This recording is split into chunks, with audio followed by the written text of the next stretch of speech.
안녕하세요. 서울환경연합 기후행동팀 활동가 이우리입니다. 기후위기 해답을 찾기 위해 치열한 하루를 보내고 계시는 분들이 있습니다. 혹시 여러분 기후소송에 대해서 들어보셨나요? 기후위기를 막을 마지막 골든타임 2030년을 코앞에 두고 정부는 계속 지금은 최선이니 앞으로 더 잘하겠다라는 말만 되풀이하고 있습니다. 이러한 정부를 상대로 헌법소원을 제기한 255명의 청구인들이 있습니다. 그 청구인들을 대리하고 헌법소원의 공개 변론을 치열하게 준비하고 계신 김영희 변호사님 오늘 모셨습니다. 변호사님 안녕하세요. 네, 안녕하세요. 네, 안녕하세요. 그 4월 23일에 있었죠. 이 기후소송 1차 공개 변론이 있었어요. 그럼에도 아직 기후소송을 모르시는 분들이 많으실 거예요. 그분들을 위해 이 기후소송이 무엇인지 말씀해 주세요. 네, 기후소송은 한마디로 기후 문제와 관련해서 정부에 법제도 개선이라든가 아니면 인권 침해가 있다고 문제 제기를 하거나 온실가스 배출을 많이 하는 기업들을 상대로 소송을 제기하는 어쨌든 간에 기후 문제와 관련된 그 소송을 총망라하는 개념입니다. 네. 그러면 이번에 이제 기후소송을 헌법재판소에 이 헌법소원을 했잖아요. 사실 이 헌법재판소에 헌법소원을 한다라는 말이 사실 저는 잘 와닿지 않거든요. 헌법소원이라면 일반적인 재판과는 좀 다르다고 알고 있어요. 이번 기후소송의 이 헌법소원은 무엇을 의미하는 건지 자세히 얘기해 주실 수 있나요? 일단 그 헌법재판은 한마디로 헌법적인 쟁점과 관련해서 헌법재판소에 소송을 내는 걸 말하고요. 국가의 공권력 행사가 어떤 국가의 작용이 나의 기본권을 침해한다라는 이유로 권리구제를 요구하는 걸 헌법소원이라고 하거든요. 저희가 제기한 기후소송은 국내에서 현재 진행 중인 헌법재판소에 제기한 4건을 이번에 다 병합 처리를 해서 하나의 사건으로 묶어가지고 헌법재판소에서 심리를 하고 있습니다. 조금 더 자세히 말씀드릴까요? 네.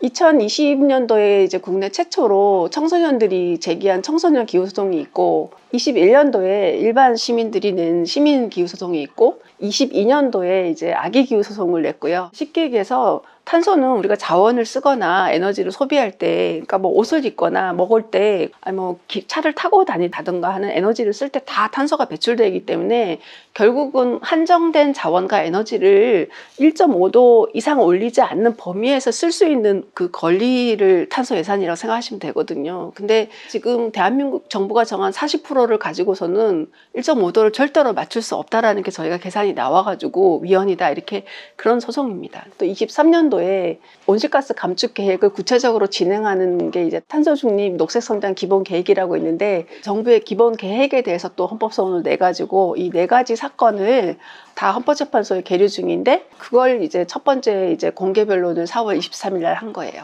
네. 그러면 이제 아기, 청소년, 또 시민 이렇게 되게 세대별로 이런 헌법소원을 각자 제기를 한 거잖아요. 네. 근데 이렇게 세대별로 이런 헌법소원을 한 이유가 있을까요? 기후소송은 특히 청구인의 그 어떤 특징이라고 할까? 이런 게 되게 좀 중요하다고 해요. 일반적으로 평가를. 근데 이 청소년 기후소송을 제일 먼저 냈던 거는 제가 알기로는 이제 그 청소년들, 미래 세대에 대해서 온실가스 감축을 충분히 하지 않으면 기후위기의 피해가 우리한테 너무 크다. 그런 이유로 청소년들이 먼저 제기를 했고, 어릴수록 그 지구온난화로 인한 피해가 커지거든요. 왜냐하면 이제 점점 심해지기 때문에 이미 그동안 배출한 온실가스로도 굉장히 이제 피해가 커지기 때문에 그런 상징성을 가지고 이제 세대 구별을 해서 소송을 낸 거죠. 네. 잘 알겠습니다. 그렇다면 이번에 이 기후소송이 국회와 정부를 상대로 낸 소송이에요. 그렇다면 이제 이 정부 측의 입장도 있을 텐데요. 이 정부 측의 입장은 어떤가요? 지금 현재 대한민국 정부가 이제 저희가 소송을 낸 상대방 피청구인이라고 하거든요. 그러니까 일반 소송은 원고 피고라고 하잖아요. 근데 헌법재판은 청구인, 피청구인. 그러니까 청구를 당한 피청구인 정부 입장은 한국 정부가 기후 문제와 관련해서 잘하고 있다. 오히려 우리는 너무 무리한 목표를 설정했다. 그리고 심지어는 뭐 선진국들도 목표대로 하고 있는 게 아니다. 이런 식의 굉장히 무책임한 주장을 하고 있습니다. 이건 너무한 거 아니냐고. 지금 해외에서도 기후소송이 많이 진행되는 걸로 알고 있어요.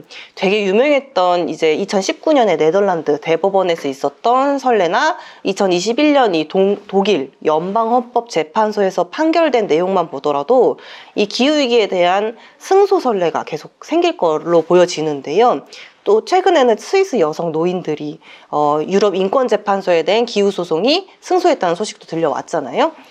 해외에서 일어났던 이런 기후소송, 이 승소의 소식들이 혹시 우리나라에도 영향을 끼칠 수 있을까요?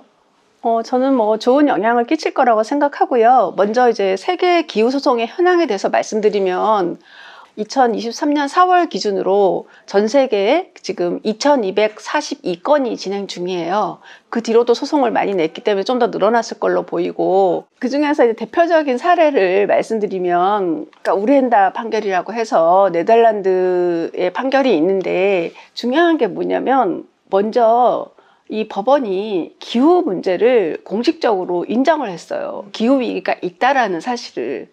왜냐하면 우리 소송을 구체적으로 해보면, 환경 소송을 해보면 다들 느끼는 문제여도 이거를 법원이 객관적 사실로 인정하는 게 되게 어렵거든요. 예를 들어서 뭐 사냥 가지고도 설악산 케이블카 이렇게 사냥의 생태계가, 사냥이 이제 서식지가 사라진다 이런 주장을 했을 때 법원이 그거를 받아주기까지는 굉장히 어려운 과정을 거쳐야 되는데, 네덜란드 대법원은 기후위기라는 게 엄연한 사실이라고 판단을 해줬고, 그 다음에 유럽 인권 협약에 따라서 기후 위기로부터 시민들을 보호할 의무가 있다, 국가가, 이런 판단을 또 해줬어요.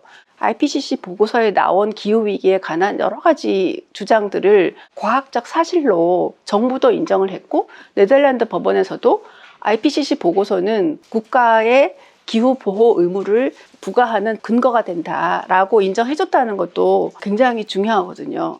그 뒤에 이제 독일에서 네덜란드의 우르헨다 판결이 나온 다음에 독일 판결이 굉장히 중요해요. 왜냐하면 그 헌법재판소가 전 세계적으로 다 있지 않아요. 예를 들어서 일본에도 없고 미국에도 없어요. 근데 한국에는 있거든요. 한국의 헌법재판소하고 독일의 헌법재판소가 전 세계적으로 좀 권위가 있고, 특히 독일이 더 중요한데, 독일에서 먼저 기후 문제에 관해서 선진적인 판결을 한 것이 한국의 헌법재판소에 굉장히 중요한 긍정적인 영향을 우리는 미친다고 보고 있거든요. 그래서 독일에서 연방기후보호법이라고 있는데, 거기서 이제 연방 그 기후보호법에서 온실가스 감축 목표를 2030년까지 55%를 정했었거든요.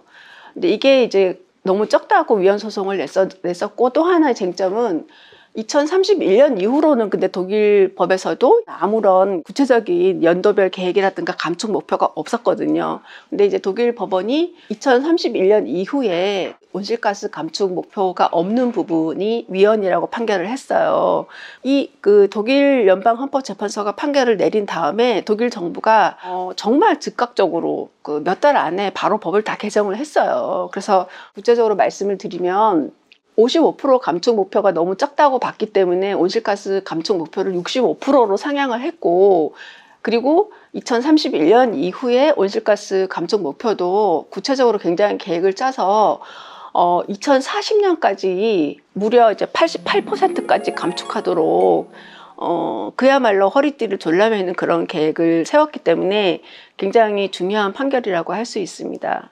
조금 전에 우리 우리님이 얘기하신 그 스위스 같은 경우는 스위스 정부를 상대로 기후위기에 특히 노년 여성들은 더 취약하고 위험하다. 실제로 보면 우리나라도 왜 쪽방에 계신 어르신들이 너무 더워서 굉장히 고통을 겪거나 아니면 이제 밭에서 일하시다가 돌아가시기도 하고 하시잖아요. 그러니까 나이가 드실수록 더 기후위기에 취약하고 그 중에서도 노년 여성은 더 위험하다라는 것이 이제 구체적인 통계로 드러나고 있어서 스위스 여성분들이 스위스 정부를 상대로 우리 기후위기로부터 정부가 우리를 충분히 보호하고 있지 못하다고 소송을 냈는데 졌어요. 스위스 안에선 졌어요. 그래갖고 이분들이 그러면 유럽 인권재판소로 가자. 그래서 왜냐하면 유럽은 유럽 전체를 EU라는 하나의 나라처럼 돼 있잖아요. 그러니까 거기 인권재판소가 있어요. 가가지고 스위스 정부가 잘못하고 있으니 우리 인권을 침해하고 있으니 판단해 주세요라고 소송을 냈는데 유럽 인권재판소에 사실 얼마나 재판이 많겠어요. 별 소송이 다 있거든요. 근데 유럽 인권재판소가 기후 문제 너무 중요해 라고 판단을 해서 이걸 굉장히 신속하게 심리를 했어요. 엄청나게 빨리. 스위스 정부가 기후 위기로부터 적절하게 대응하지 못해서 노년 여성들을 인권을 침해했다라는 굉장히 의미 있는 판결을 냈는데 이 판결문을 보니까 독일 아까 말씀드린 연방대법원 판결, 연방헌법재판소 판결도 그렇고 너무나 좋은 판결인 거예요. 그냥 이렇게 그냥 쓴 게 아니고 구구절절이 정말 기후소송을 하는 입장에서는 눈물나게 감사한 너무나 절실하게 기후 문제에 대해서 인정을 하고 정부가 탄소 해산이 너무 부족하고 정부는 뭘 해야 되는데 안 했고 법리적으로 완벽하게 판결을 해줘서 아주 감동적이에요. 그래서 저는 기후 문제에 대해서 공부하시는 일반 시민들이나 학자분들이나 또는 활동가님들이 독일 연방헌법재판소 판결이나 이 스위스 판결문은 다 보기에는 어렵다 할지라도 중요한 부분은 좀 보시면 정말 감동할 수밖에 없다 이렇게 생각합니다. 네, 제가 이번에 4월에 있었던 기후소송 1차 공개 변론을 보니까 독일 연방법원에서 연방헌법재판소에서 낸 그 내용을 이제 자주 참고하더라고요. 재판관 분들도. 네. 그래서 독일의 그 판결이 매우 중요했겠구나 싶더라고요. 네, 네. 혹시 그 1차 공개 변론의 분위기는 좀 어땠는지 궁금합니다. 혹시 어떠셨어요? 저희 이제 법정이 열리고 이제 헌법재판관들이 이제 쭉 들어오시잖아요. 근데 이렇게 헌법재판소장님이 기후소송의 중요성을 충분히 인식하고 있다라고 처음에 말씀을 하셨을 정도로 굉장히 좀 뜨거웠고, 그리고 그 재판을 저희가 5시간이나 했거든요. 그래서 어떤 식으로 진행했냐면 청구인 쪽 변호사 4명이 이제 공개 변론을 하고, 그 다음에 정부 쪽에서 하고, 그 다음에 이제 전문가로 조천호 박사님 아시죠? 네. 네, 조천호 박사님이 저희 쪽 진술을 하셨고, 상대방 정부 쪽에서는 안영환 교수님이라는 분이 또 정부 쪽 입장에서 이제 참고인 진술을 했는데, 조천호 박사님이 굉장히 강의를 잘 하시잖아요. 그날도 그렇게 하셔가지고 헌법재판소장님이 입이 딱 벌어지셔가지고 이거 재밌다고 말하기에는 그렇고, 왜냐면 기후위기가 재밌다고 말하면 좀 문제가 되니까 너무 재밌다고 말하고 싶은데 재밌다고 말하려다가 재밌다고 말하기는 그렇고 좀 더 하고 싶은 말 있으면 하라고. 그 되게 이례적인 거거든요. 왜냐하면 이제 헌법재판에 할 게 너무 많고 질문 사항도 많고 시간이 다 막 5분 10분 다 쪼개가지고 다 치밀하게 시나리오가 짜여져 있는데 헌법재판소장이 사실상 너무 재밌다고 하면서 하고 싶은 얘기 있으면 더 하라고 한 거예요. 그 정도로 굉장히 분위기는 열띤 분위기였습니다. 네. 그러네요. 2차 공개 변론이 5월 21일 날 확정이 되었더라고요. 네, 오후 2시입니다. 네, 네, 오후 2시. 많이 와주세요. 네, 이번에 저 또 탈락할까 봐 좀 무서운데요. 2차 공개 변론은 어떤 방식으로 진행이 되나요? 그러니까 1차, 원래는 이것도 되게 이례적이에요. 왜냐하면 공개 변론을 헌법재판소에서 해도 한 번만 하거든요. 첫 번째 변론 기일에서는 주로 기후 과학에 대한 문제가 쟁점이 주로 되었는데, 두 번째 공개 변론에서는 파리 협약에 대해서, 그리고 기후 협약에 대해서 이게 사실 1.5도 이하로 우리가 유지하기 위해서 국가가 노력해야 된다라는 거는 그 법률적인 근거는 파리 협약이거든요. 2015년도에 제정된 그 파리 협약이 과연 우리 한국 정부의 구속력이 있느냐, 이게 헌법을 위반한 것인가, 이런 쟁점을 놓고 2차 공개 변론 기일에서는 진행을 할 예정이에요. 네. 그러면 이제 이 1차, 2차 거치고 나서 최종 판결이 나오는 거잖아요. 네. 이 기후소송의 최종 판결은 언제쯤 나오나요? 원래 이제 헌법재판소가 굉장히 좀 느려요. 그래서 어떤 거는 뭐 6년, 7년 걸리기도 하거든요. 근데 이제 기후 문제는 너무 지금 시급하고 오늘 당장부터 노력하지 않으면 안 된다고 저희가 많이 촉구를 해가지고 8월 말까지는 결정을 내려달라. 그리고 그 결정은 시민들이 이기는 승소 판결이어야 한다라고 강하게 요구하고 있어요. 네. 그럼 만약에 이 위헌으로 판결을 난다면 그 이후에는 어떻게 되는 건가요? 위헌 판결이 나면 그 법은 이제 무효가 되거든요. 그렇기 때문에 이제 온실가스 감축 목표나 시행령에 정해진 거를 새로 이제 그 헌법재판소 결정의 취지에 맞추어서 개정을 해야 되고, 또 탄소 기본 계획 같은 경우에도 지금 매년 목표라고 하는 게 완전히 지금 잘못되어 있거든요. 그래서 왜냐하면 이제 윤석열 정부 임기 동안에는 조금밖에 안 줄이고 다음 정부로 75%의 감축분의 75%를 밀었어요. 그래가지고 그게 이제 그럼 나중에 이제 다 미룬 거니까 지금 당장 배출을 마음대로 해도 되는 그런 거라서 위헌 심판을 냈기 때문에, 그러면 이제 만약에 헌재가 그 부분을 위헌 결정을 내린다 이러면 정부는 계획을 새로 굉장히 이제 진보적 개혁적인 목표를 세워야 되는 거죠. 노력을 해야 되는 거죠. 그럼 혹시 시기적인 강제력은 없나요? 뭐 그런 건 없어가지고 미루기도 해요 실제로. 근데 이거는 정권 옮겨가면 어떡하죠? 네, 그거는 이제 그러기는 어려울 거라 생각해요. 왜냐하면 지금 굉장히 전 세계적인 감시가 심하잖아요. 기후 문제는 그렇게 미룰 수는 없다고 생각합니다. 저는. 미뤄서는 안 되기도 하고요. 또 네, 진짜. 네, 네, 네. 이건 드릴까 말까 한 질문이었는데요. 정말 만약에 혹시 이 최종 판결이 위헌 판결로 나지 않는다면, 그러니까 즉 패소가 되겠죠? 패소를 한다면 향후에 좀 계획되어 있거나 또는 뭔가 헌법재판소도 항소가 가능한지 뭐 이렇게 논의된 게 있나요? 일단 저는 뭐 전부 패소하는 일은 절대 없을 거라고 생각하고 있고요. 어디까지 얼마나 이기는지가 문제인데 이길 것이라고 생각하고 있습니다, 솔직히. 근데 헌법재판소는 헌법재판소에서 끝나요. 헌법재판소의 결정에 대해서, 그걸 이제 판결과 같은 의미인데 결정에 대해서 불복하는 절차는 없어요. 패소 판결이 혹시라도 나더라도 그걸 다툴 수 있는 방법은 없지만, 만약에 그런 일이 있으면 또 소송을 내야죠. 다른 청구인들을 모아가지고 헌법재판소가 정신 차릴 때까지. 네, 근데 그런 일은 없을 거라고 생각합니다. 네, 없어야 합니다. 네, 네, 절대로 없을 거예요. 네, 우리 모두 바라고 있죠. 그런 일은 없기를. 알겠습니다. 예, 사실 이제 청소년 기후 소송을 시작으로 아기 기후 소송도 그렇고 정말 4년이라는 시간이 지금 흘러왔던 이런 기후 소송입니다. 그런데 또 이제 최종 판결까지 더 많은 시간을 기다리지 않게끔 하는 것도 또 우리 시민들이 이제 바라봐야 될 부분인 것 같아요. 오랫동안 이 기후 소송을 준비하신 법률 대리인으로서 마지막 이 기후 소송에 대한 소회와 또 전하고 싶은 말씀 있으시다면 한번 카메라 보면서 말씀해 주세요. 일단 공개 변론 준비하느라고 저희 이제 변호사들 주로 7명 정도가 지금 준비를 많이 하고 있는데, 사실 정말 너무너무 힘들었고 정말 힘들었어요.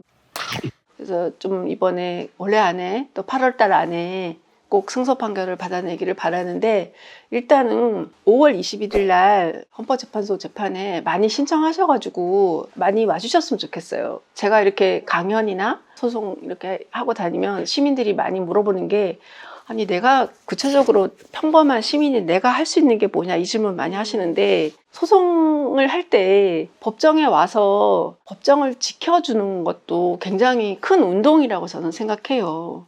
그래서 일본 같은 경우에 원전 소송을 하잖아요. 시민들이 항상 그 앞에서 집회를 하고 많이 와주시거든요. 근데 우리나라 탈원전 소송을 하면 거의 안 와요. 예. 반대편에는 한수원 직원들이나 원자력계는 막 조금 와 있거든요. 재판을 하면 이제 저는 괜찮은데 판사님이 보시기에 뭐 여기 우리나라 국민은 탈원전에 관심 없나 보다 이렇게 생각할까봐 항상 그게 불편했는데, 아까 말씀드린 대로 헌법재판소에서 공개 변론을 하는 거는 헌법재판소가 어쩌면 우리 시민들한테 굉장한 기회를 준 거예요. 근데 거기에 대해서 뭐 변호사들이 알아서 잘하겠지 생각하지 마시고, 법정에 와서 좀 재판이 길긴 해요. 4시간 이상 하기도 하고 하니까. 그렇지만 그 자리를 지켜주는 것도 굉장한 기여를 하는 거다. 그리고 앞에 기자회견 할 때도, 우리 이번에도 하거든요. 근데 할 때도 목소리를 같이 내주시는 것도 너무나 중요한 도움을 주시는 거기 때문에 저희 재판을 직접 오셔서 많이 응원해주고, 이 SNS 이런 데서도 많이 이제 응원해주는 게 큰 도움이 된다는 말씀을 드리겠습니다. 네, 너무 감사합니다. 네, 네. 지금 진행 중인 4건의 이 기후 소송은 아기가 또 청소년이 시민들이 지금의 이 위기 상황을 어떻게 헤쳐나갈 것이냐고 정부의 책임을 묻는 소송입니다. 국내 최초는 물론이고 아시아권에서도 최초라고 불리잖아요. 이 소송이 과연 어떤 판결이 나올지 주목되는 시기인데요. 5월 21일에 예정되어 있는 오후 2시죠. 오후 2시에 예정되어 있는 이 마지막 공개 변론에도 많은 참여와 관심을 좀 부탁드리고요. 기후소송의 승소 판결 소식이 들려오는 그날까지 서울환경연합도 응원을 하겠습니다. 여러분도 많은 응원과 관심 멈추지 말아주시고요. 지금까지 아기 기후소송 법률 대리 중이신 김영희 변호사님과 함께했습니다. 감사합니다. 네.